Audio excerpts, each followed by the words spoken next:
कर्पूरी ठाकुर महान व्यक्ति थे, जननायक थे, गुजरी के लाल तो थे ही, और ऐसे वो उसका कोई जो है भूतो न भविष्यति, दूसरा कर्पूरी पैदा नहीं हो सकता। ये हम कहेंगे अपने अति पिछड़ा वर्ग के लोगों से कि भाई बहुत समय हो गया, देश को 75 साल आजादी को हो गई, अब तो कम से कम एकजुट हो जाइए। नमस्कार, आप देख रहे हैं अब तक बिहार न्यूज। अति पिछड़ा आयोग के सदस्य तारकेश्वर ठाकुर जी का पटना से मोतिहारी जाने के क्रम में मुजफ्फरपुर के चांदनी चौक पर बिहार बंगाल ट्रांसपोर्ट परिसर में भव्य स्वागत किया गया।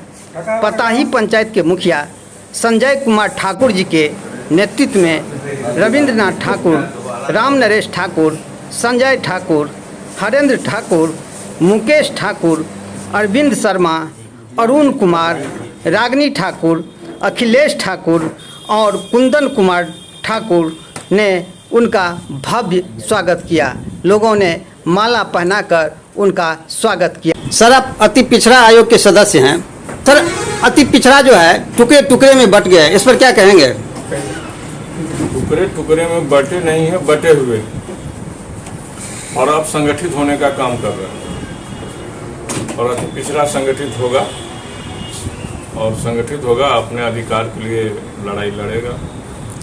अति पिछड़ा का हितैषी किसको मानते हैं सर? एक तरफ नीतीश कुमार कहते हैं कि अति पिछड़ा के लिए मैंने बहुत काम किया, एक तरफ मोदी जी कहते हैं अति पिछड़ों के उत्थान के लिए मैंने जी जान लगा दिया है। लेकिन बिहार सरकार अति पिछड़ा आयोग बनाया, बिहार सरकार जाति गणना कराया है, तो लगता है कि जो अति पिछड़ा का जो आबादी है 52 से 54% बिहार में, इसको आने वाले समय में न्याय मिलने वाला है। सर, ये जो जाति गणना हुआ है उससे क्या लाभ होने वाला है? जाति का गणना होने से बहुत लाभ है। एक यह स्पष्ट पता चल जाएगा, 1931 के बाद अभी जनगणना नहीं हुई है, भारत सरकार जनगणना नहीं करा रही है, अभी बिहार सरकार ने गणना कराया है जाति का। इससे स्पष्ट होगा कि इस जाति की कितनी आबादी है, उसमें शिक्षा कैसा है, वो प्रगति नौकरी में कितना है, व्यवसाय में कितना है, मजदूरी कितना लोग करता है, खेती लोग कितना करता है, यह बात का पता चलेगा। पढ़े लिखे लोग कितने हैं, अनपढ़ कितने हैं, बेरोजगार कितने हैं, यह पता चलेगा, और सरकार को उसके लिए कार्य योजना बनाने में सुविधा होगी। जो दबा हुआ तबका है, पिछड़ा हुआ तबका है, कमजोर है, वैसे लोगों को सरकार उसके लिए योजना बनाएगी और उसका विकास करेगी। लेकिन आम लोग का कहना है कि उससे हम लोगों का क्या फायदा होगा? वो आम लोगों को समझ तब आएगा जब इसका प्रकाशन हो जाएगा। आज हमको पता नहीं कि हमारी जाति की क्या आबादी है, आपको पता नहीं कि आपकी जाति की क्या है, 31 का जनगणना अब क्या होगा, लेकिन ये तो स्पष्ट होगा ना। ये बहुत जरूरी था बिहार के लिए, बिहार के पिछड़े और खासकर अति पिछड़ों के लिए। सर, आप आयोग के सदस्य हैं, अति पिछड़ों के उत्थान के लिए क्या क्या उसमें योजनाएं हैं और क्या लाभ अभी तक मिला है? आयोग का काम ये देखना है कि जो अति पिछड़ा है वो अति पिछड़े के साथ कहाँ जुल्म हो रहा है, कहाँ प्रताड़ना है, कहाँ वो अपमान हो रहा है, कहाँ उसको न्याय नहीं मिल रहा है। वैसे मामलों में जो आवेदन अति पिछड़ा के जाता है, अति पिछड़ा उसको देखता है, उस पर सुनवाई और सरकार को सलाह देती है, क्योंकि इस काम हर हाल में कार्रवाई सरकार को करना है। सर, कर्पूरी ठाकुर जी को गुदरी का लाल कहा जाता है, लेकिन कर्पूरी ठाकुर के नाम पर बिहार में अभी तक क्या क्या है सर, और क्या होनी चाहिए? कर्पूरी ठाकुर महान व्यक्ति थे, जननायक थे, गुजरी के लाल तो थे ही, और ऐसे वो उसका कोई जो है भूतो न भविष्यति, दूसरा कर्पूरी पैदा नहीं हो सकता है। जिन्होंने अपने दान का पैसा, बेटी का तिलक दान का पैसा जो उस चौक में मिला वो स्कूल को दान दे दिया, किसी को आमंत्रण नहीं दिया, तो ये सब उपयोग करना। और आज जो पिछड़ा पढ़ लिख करके जो अफसर बन रहा है, IAS IPS बन रहा, डॉक्टर इंजीनियर बन रहा, ये कर्पूरी जी का देन है। यदि विदाउट इंग्लिश नहीं होता तो लोग कॉलेज नहीं देखते। कहावत है नो नॉलेज विदाउट कॉलेज। जो कॉलेज गया लोग आज, और आज अफसर बन रहा है, नौकरी कर रहा है, व्यवसाय कर रहा है, यह कर्पूरी ठाकुर का देन है। इसलिए आज कर्पूरी के बिना और उनके विचारों, कर्पूरी तो नहीं है लेकिन कर्पूरी के विचार के बिना बिहार की राजनीति अधूरी है। इसलिए तमाम पार्टियां कर्पूरी जी का नाम ले रहा, और बिना उनके मार्गदर्शन के बिना, उनके विचारों के बिना बिहार का उत्थान नहीं हो सकता। सर, अति पिछड़ा के युवा वर्ग से क्या आह्वान करेंगे आप? हम तो युवाओं को कहेंगे, पढ़िए, व्यवसाय कीजिए, सरकारी सेवाओं में जाइए, राजनीति में आइए, मुख्यधारा से जुड़िए और अपना समाज का विकास कीजिए। अभी भी अति पिछड़ा बहुत पिछड़े हुए हैं, उसके उत्थान के लिए क्या होना चाहिए, क्या आह्वान करेंगे?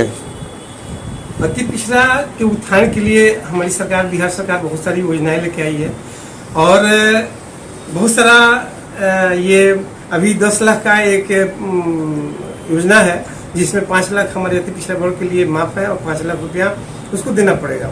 तो ये भी बहुत सारी योजनाएं हैं, और अति पिछड़ा वर्ग के जितने लोग हैं उन लोगों को एकजुट होना बहुत जरूरी है। आज जब भी हम कहीं भी मीटिंग वोटिंग करते हैं तो उसमें बात निकलती है कि हमारी पिछड़ा अति पिछड़ा वर्गों की संख्या 85% है और 15% फॉरवर्डों की है, बट फॉरवर्ड ही 85 पर क्यों भारी पड़ते हैं, ये सारी बातें होती हैं। लेकिन हम लोग जो 85% लोग हैं, हमारे 85% लोगों में भिन्न भिन्न मात्रा विचार हैं, जिसकी वजह से एकजुट नहीं हो पा रहे हैं। अगर जिस दिन एकजुट हो जाएंगे, हमारी विचारधारा एक हो जाएगी, उस दिन इस धरती पर पिछड़ा अति पिछड़ा वर्ग का राज होगा।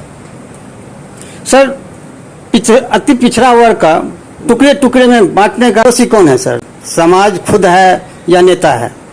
नेता को तो नहीं कहेंगे, समाज ही खुद है। नाई है तो हम कहाड़ है, तो हम बढ़ई है, तो हम ये है, तो हम ये हैं, और इस तरह से अपने आप में लोग जो है अपने आप को इतना बड़ा समझ लेता है कि एक दूसरे से मिलत नहीं पाती है, जिसकी वजह से हम लोग टुकड़े टुकड़े में बटे रहते हैं। अति पिछड़ा समाज के लोगों का आरोप रहता है कि हमारे समाज से जब बड़े पद पर चले जाते हैं तो वो समाज को भूल जाते हैं, क्या कहेंगे इस पर? ये बात तो सही है कि जब भी कोई पदाधिकारी या कोई भी आदमी ऊपर चला जाता है, अति पिछड़ा वर्ग की, आपने सवाल ठीक किया है, ये जब लोग जाते हैं तो ये पीछे के भूल जाते हैं कि हमारे पीछे भी लोग हैं जिनके माध्यम से हमने इस रास्ते पर आया, इस जगह पर आया है। और जो फॉरवर्ड हैं उनके ऊपर पता है कि वो लोग एकजुट हो जाते हैं, इसलिए कि उनके पीछे फॉरवर्ड के जो भी लोग हैं उनके बैक जो है मजबूत है। और हमारा जो हायर रैंक पर लोग जाते हैं तो ये लोग देखते हैं कि हमारे पीछे बैक सपोर्ट करने वाला कोई नहीं है, जिसकी वजह से वो लोग डर जाते हैं, उनको हिम्मत ही नहीं कर पाते हैं कि हम कुछ कर पाए आगे समाज के लिए, अति पिछड़ा वर्ग के लिए। यही उनका यहाँ पर दिक्कत होती है। तो क्या आह्वान करेंगे अति पिछड़ा समाज? यही आह्वान करेंगे अपने अति पिछड़ा वर्ग के लोगों से कि भाई बहुत समय हो गया, देश को 75 साल आजादी को हो गई, अब तो कम से कम एकजुट हो जाइए।